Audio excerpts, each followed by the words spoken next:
there is something surprising and very bold at the heart of Christianity, the claim that Jesus rose from the dead.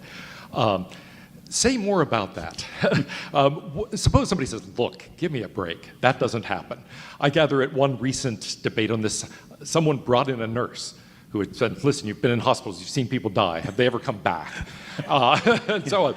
And so how do you respond to the initial skepticism that someone may have of, how could that possibly be? Well, the first thing to say is that people in the first century knew just as well as we do that dead people don't come back. If you read from Homer through Socrates to Plato to Pliny, whenever they mention the possibility of resurrection, they say, come on, as you say, give me a break. We know that doesn't. And the early Christians knew that just as well as we do. This is, again, part of this chronological snobbery thing. And this is a C.S. Lewis line about that. He says, people often imagine that the ancients didn't know the laws of nature and that we now that we have modern science, we do.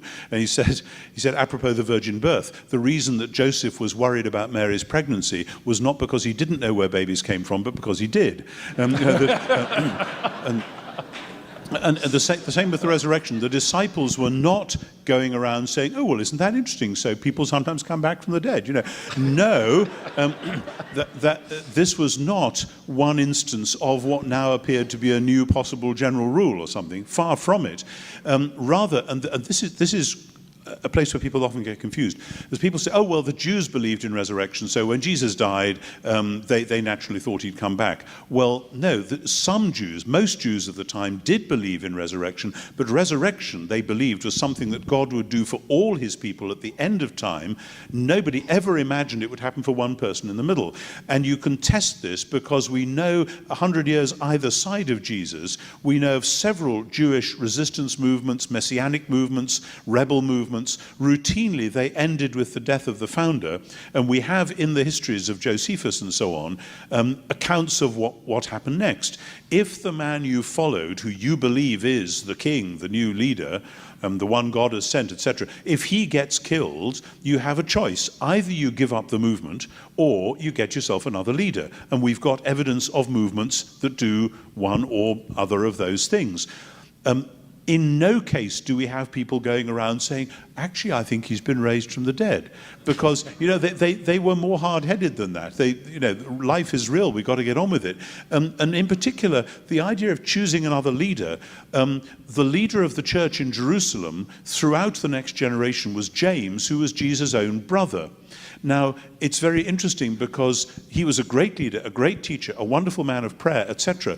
But nobody ever said that James was the Messiah. If Jesus' body had stayed in the tomb, that would have been the natural thing. Well, it wasn't Jesus, too bad, but here's his brother. He's a great teacher. We revere him. And he was the man who was physically closest to this Jesus who sadly got crucified. So that would have exalted James, but they didn't. They called James the brother of Jesus, the brother of the Messiah. And so as a historian, I am forced to say, when I look at the rise of early Christianity and why it took the shape it did, there are all sorts of things which make me say, I cannot actually explain how Christianity got going as a renewal movement in Judaism in the first century, and why it took this specific shape, unless they really all did believe that Jesus was really bodily raised from the dead. And when you say, but why would they believe that? Could this have been a corporate hallucination or whatever? You can look at those arguments, and I've looked at them and I've written about them, and actually that doesn't work either. They knew about hallucinations, they knew about ghosts, they knew about odd, wacky experiences. There's plenty of literature about that in the ancient world, and they weren't so stupid as just to go wafting off on some idea like that. This was a very definite thing. He really has been raised from the dead, and that was why they did and said what they did.